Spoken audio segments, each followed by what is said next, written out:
Welcome to Around the Ozarks, a public affairs program brought to you by your local Midwest Family Broadcasting station. Here's your host, Scott Meyer. Good morning, and welcome to this morning's version of another Around the Ozarks. I'm your host. My name is Scott Meyer. I'm the general manager of Midwest Family Broadcasting Group of radio stations, and this morning, we are dealing with a subject that isn't always a great one for a sunny day, but certainly one that has stark realities for people and one that is important to discuss. I've got a fill-in guest this morning, although she appears to be ready and able to answer any questions we have. Her name is Felicia Rose, and Felicia is a volunteer coordinator with Harmony House here in Springfield, Missouri. We were looking forward to Esther Munch, who was the director, but I believe from what we're going to talk about, she's a pretty busy lady and couldn't make it in this morning. Felicia, it's okay to talk. You can say good morning. Good morning. Well, there you go. So now everybody's had a chance to meet her. Off mic here a few minutes ago, we couldn't get her to quiet down, so hopefully we can get over the mic fright. For those of you that aren't familiar with Harmony House here in Springfield, Felicia, why don't we start there? Why don't you tell folks what Harmony House is? Well, Harmony House is the domestic violence shelter for Greene County. So we are pretty much the only one for the area, but we are also the second largest in the state. And we service 110 residents, and we run about 100% full 100% of the year. So we offer multiple different programs tailored to people who are in current danger, and we offer the safety and security that's needed when attempting to flee a domestic violence situation. So when you talk about just Greene County, is that the greater Greene County area, or is it strictly in Greene County? Well, we service the whole area, but we're specifically the Greene County shelter. Okay. So if someone was in a domestic violence situation in Christian County, they could at least attempt to turn to you for help? Oh, definitely, yes. We will service anybody that can get to us no matter where they're coming from. Okay. So. Well, domestic violence is no secret, is one of those things that's typically brushed under the carpet. Mm-hmm. More often than not, it's been certainly my understanding over the years that domestic violence never occurs in anything but poor households, right. Only occurs on the bad side of town, yeah.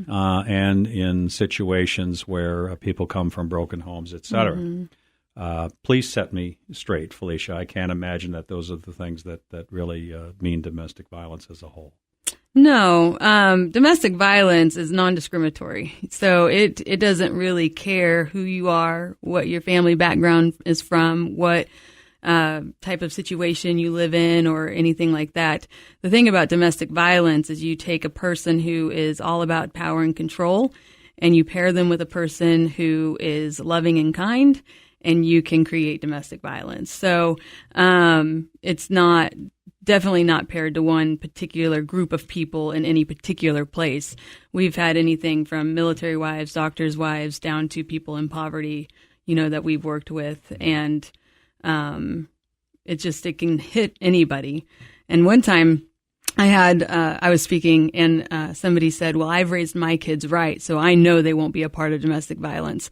And the thing about it is you can raise your kids right and they may not be abusers, but you can raise your kids right and they may still become victims if they don't know what they're looking for in a romantic relationship. Yeah, there is two sides to each coin, isn't there? Mm-hmm. Does domestic violence always mean physical violence, or can it be verbal violence, or is it pretty much limited to physical violence?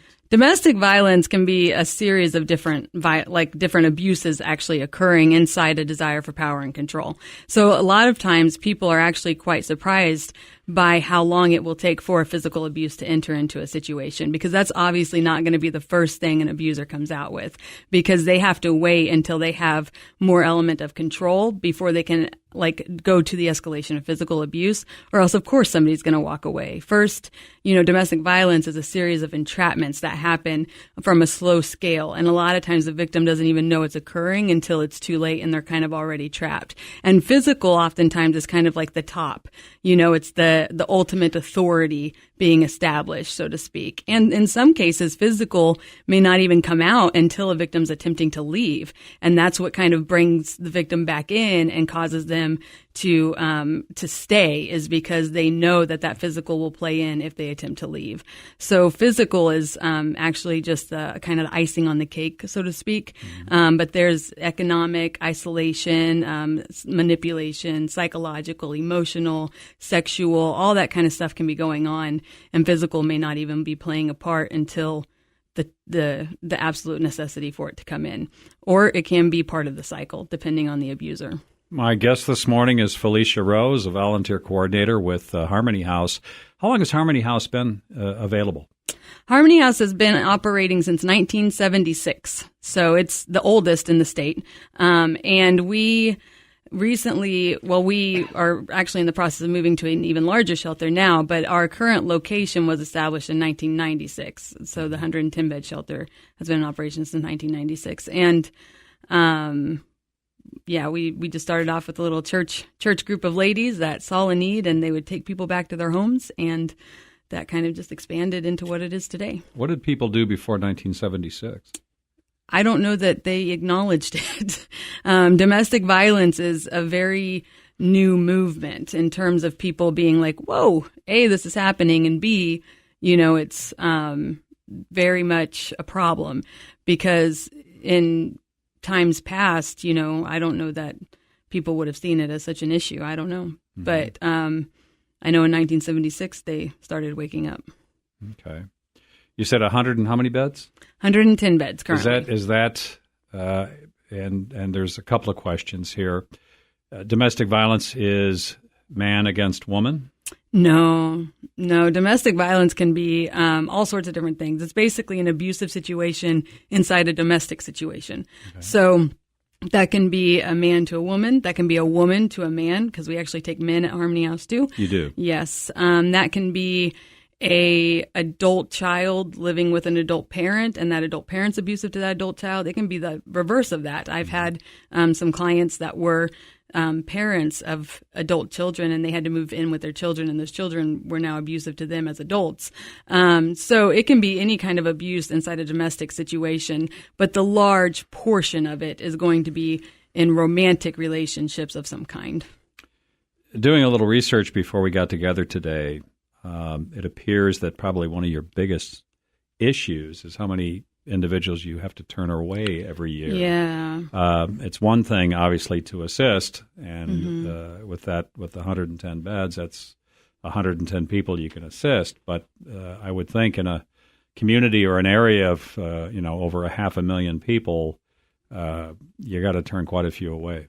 Yeah, we turned a little over 2,300 away in 2014, 1,905 in 2015. That's a lot. If you average those 2 years together, you're averaging about 2,000 each year that you turned away. And that is quite a bit, especially because our service numbers are between 600 and 700 for the year. So it is a significant amount that we are having to turn away. Felicia, I've got a question for you. We talk about things like this being a facility to assist. But if I'm in an abusive relationship right now, a domestic relationship, and I call or I come to the door or whatever, what does that look like? What happens after I am there and you actually have a bed? Now what? Well, now you're going to come in for what we call the initial intake. And our initial intake is which you get pretty much everything you need to kind of set back up. So a lot of our clients, they come in with maybe a bag of stuff, depending on their fleeing situation. Some may not even have an ID. So we're going to just kind of set back up whatever that looks like. They're going to get a case manager, and that case manager is just going to kind of walk them through the next 90 days, which is how long our program is.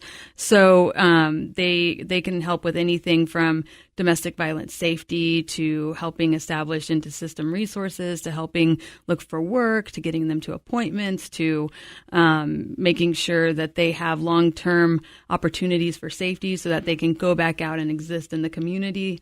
Just kind of whatever they're needing during that 90 days, that case manager is going to help provide. Then if they need more time after that 90 days, they may get that depending on the situation, but the actual program that they come into as a 90-day program.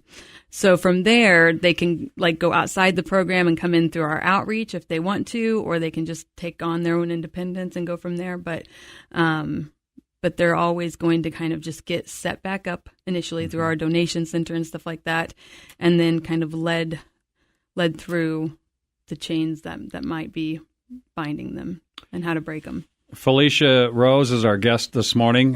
She's the volunteer coordinator at Harmony House. You're listening to Around the Ozarks on the Midwest Family Broadcasting stations here in Springfield. Springfield's a small town, so now I've been at Harmony House. You're assisting me with all the things that you're assisting me with, and in 90 days I'm back on the street. What if my domestic partner spots me right away? I mean, what do I come back? What do I do? Well, a lot of times if you're in our program, then there's going to be some element of safety planning and training that goes on, so you're going to have the tools and the resources to be living as safely as possible within the community. So that's not typically so much of an issue once they're leaving the situation. Oftentimes plans have been in place because once they walk outside our doors, we can't guarantee safety anyway. So they've already had to learn how to be adapting in the community without, having those interactions with their abuser, or what to do if they do have those interactions, because a lot will, so you just kind of have to learn how to adapt to that. And that's on them, but we can definitely help them. So like I said, the 90 days isn't solid. It's not permanent. Like it can be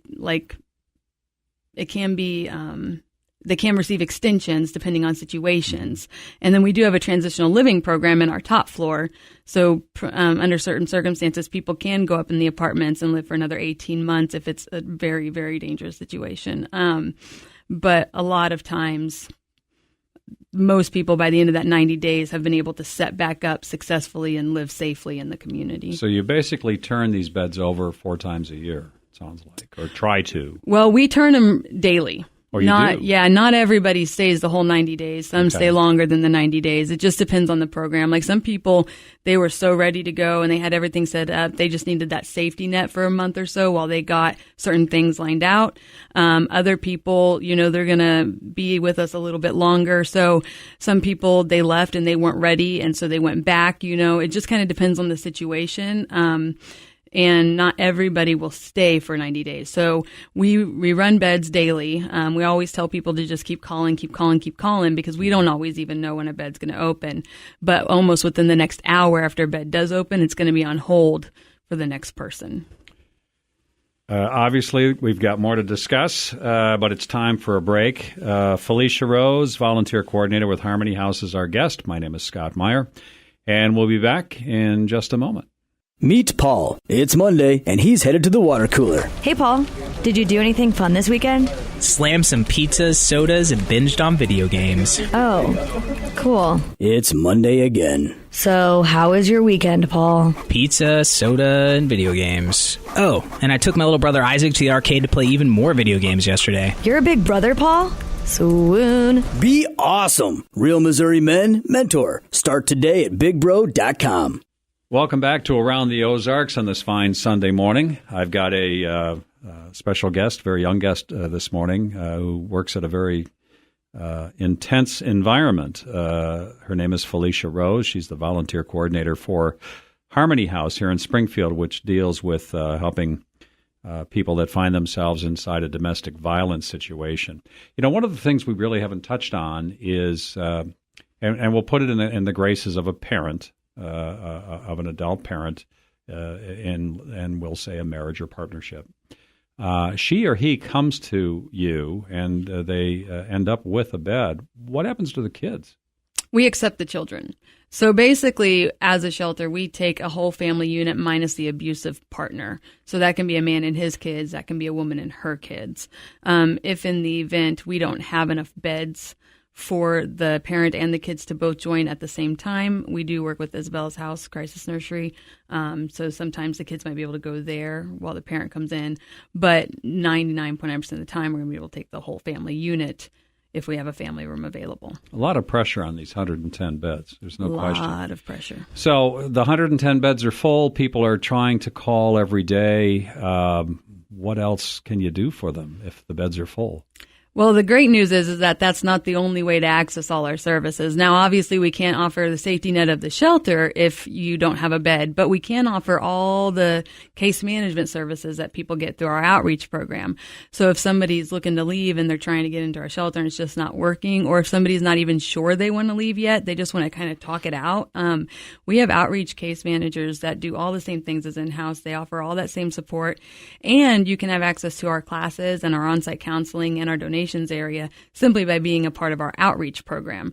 So that is another way that people can get the help that they need or might be wanting without actually having to have a bed inside the shelter. Now, Felicia, I can't imagine at some point in your life you said, gee, I want to go to work somewhere where I can see awful things and hear awful stories, and it's got to be tough. I mean, how did you get involved in this?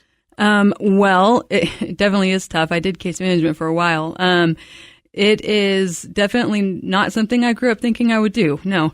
But when I was, over at MSU as a psych student, I picked a random spot on a list of internship sites, and it was Family Violence Center at the time. Mm-hmm. And, I went there, and my first week of training as an intern, I was just fell in love with the mission and what we do, and kind of the call to action in the community. I myself at the time was struggling with an abusive situation that I was attempting to leave, and it just opened my eyes up to this world that is domestic violence. And I was able to safely get away, I believe, because of what I found out at Harmony House while I was there.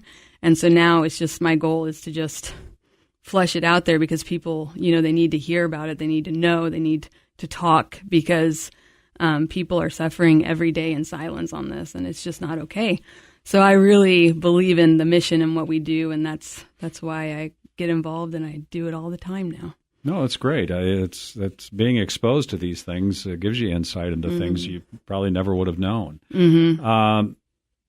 One of the other reasons that we have you here today, beyond just telling folks what Harmony House is and what it does and how it performs, is not unlike most nonprofits and charities, and maybe charity is the wrong word, but you need money, and you want to expand. Yes. And I know we're working in partnership with you on an event called I Care. What is I Care? I Care is an event that's community-based, that is propelling the community to kind of be like, this is not enough. This is not okay. We can't continue to do this anymore. Greene County has the highest rates of domestic violence per capita than anywhere else in the state by 3 times. That's crazy when you think about it, because we're not the size of Kansas City. We're not the size of St. Louis. So why are we struggling so much with that? And so a big part of domestic violence is that it's secret, it's hidden, it's behind closed doors. And so we are really big on making the push to come out and say, hey, this is happening. This is affecting your brothers, your sisters, your children could be impacted by this. It's happening in the high schools. It's happening in the middle schools. So we have a black eye patch and an Ask Me Why I Care sticker. And on the same day, on October 28th, businesses and individuals all over the community are going to wear those on the exact same day. So that way, no matter where you go in the community, everybody's going to be talking about domestic violence. As though you need more people to need your services.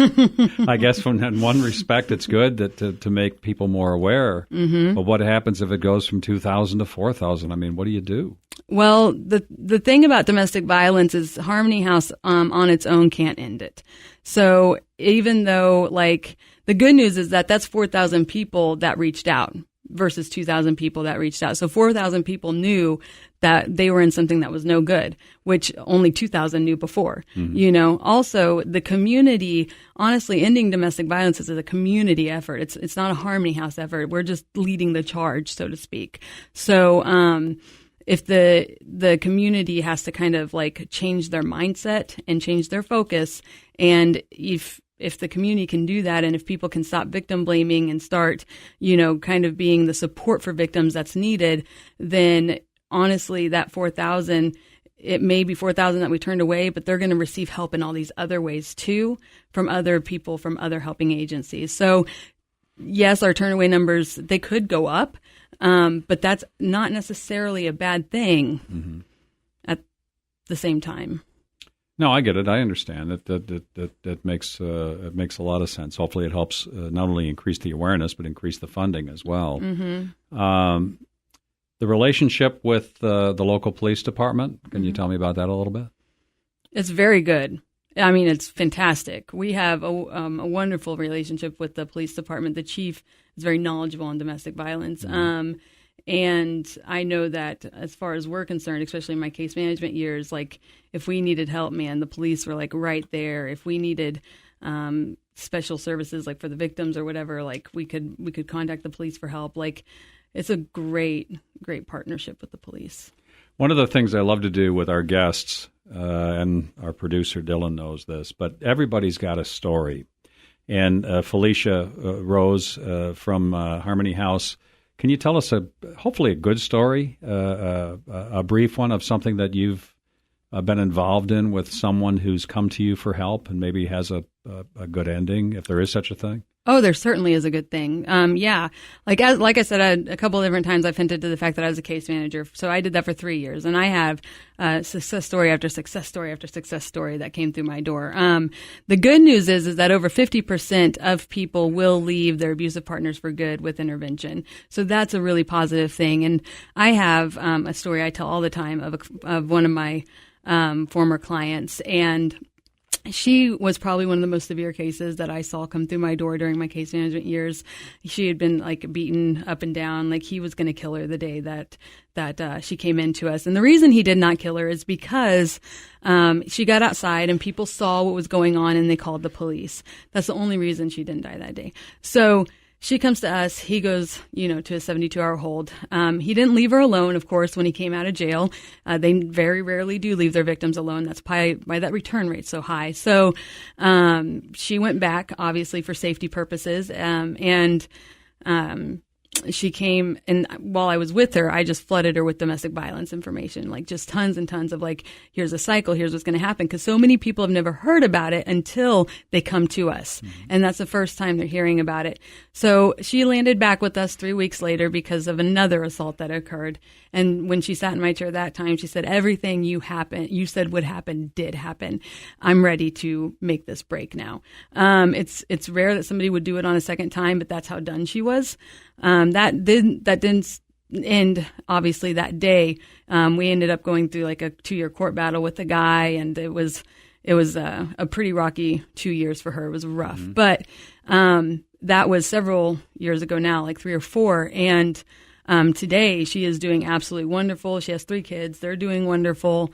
They were all able to return back to their normal schools and to their normal programs, and she's got a job and she's doing great. And we're Facebook friends, and I just saw her out somewhere the other day, and her kids came up and gave me a big hug, and she talked with me, and it's amazing, because she says all the time, like, if she wouldn't have come to us, this never would have happened, and she's not the only one. She's not the only former client that I am still friends with, that I still talk to, that are doing very well now, and a lot of people will come through the door.